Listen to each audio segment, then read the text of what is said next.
بسم اللہ الرحمن الرحیم۔ محترم جناب چودھری طارق بشیر چیمہ صاحب، وزیر برائے نیشنل فوڈ سیکورٹی، محترم جناب وزیر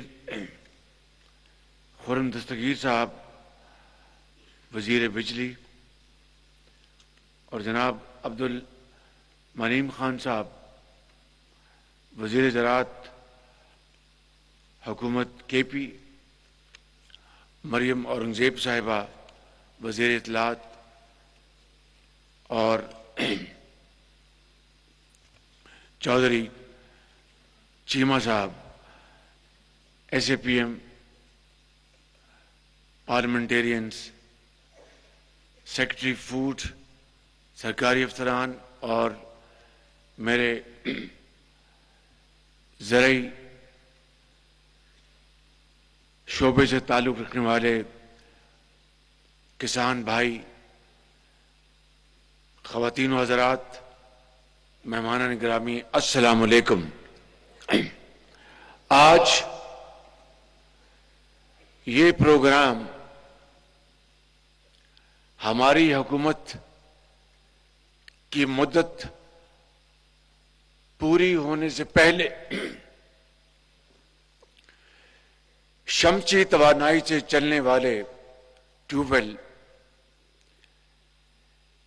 یہ اگر میں یہ کہوں کہ اگر معیشت کا وہ کون سا پہیہ ہے جو کہ پاکستان کے اندر خوشحالی کا انقلاب لے کے آئے گا تو وہ زراعت ہے، اس میں کسی کو کوئی شک نہیں ہونا چاہیے۔ اور ہمارے کسان بھائی پاکستان کے طول و عرض میں جتنی محنت وہ کرتے ہیں، جاڑے میں، شدید گرمی میں، حبس میں، اور پھر اپنی محنت سے، اللہ کے فضل سے جو غلہ پیدا کرتے ہیں، اس سے بڑی ملک کی اور کوئی خدمت ہو نہیں سکتی، اور اس سے بڑی کروڑوں لوگوں کے لیے خوراک اور غلہ پیدا کرنا، اس سے بڑی اور کوئی عبادت ہو نہیں سکتی۔ اس لیے میرے بزرگوں، نوجوان ساتھیوں، آج اس ملک کو سستی بجلی کی ضرورت ہے۔ سستی بجلی کے بغیر نہ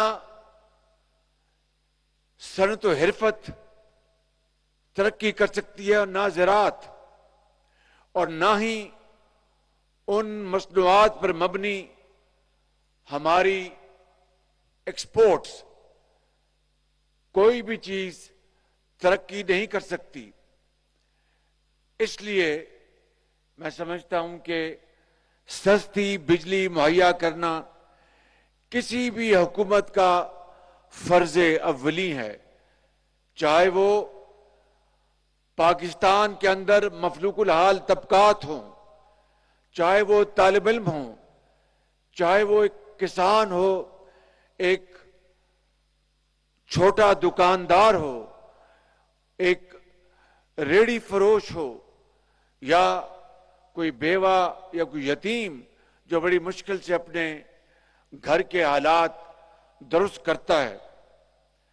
اس کے لیے میں نے شمسی توانائی کے لیے میں نے پچھلے 16 مہینوں میں میرے نوجوان ساتھیوں، بزرگوں اور میری بہنوں، میں نے اور میری حکومت نے بے پناہ کوشش کی، مگر شومی قسمت کے حالات ایسے تھے، ملک کے اندر سیاسی افراتفری اتنی تھی، اور آئی ایم ایف کے حوالے سے جو چمگوئیاں ہو رہی تھی، اور ایک غیر متوقع صورتحال تھی، ایک ایسی صورتحال کا سامنا تھا جس کا صحیح طور پر اندازہ نہیں لگایا جا سکتا تھا۔ میں نے 3 دن پہلے ایک جلسے میں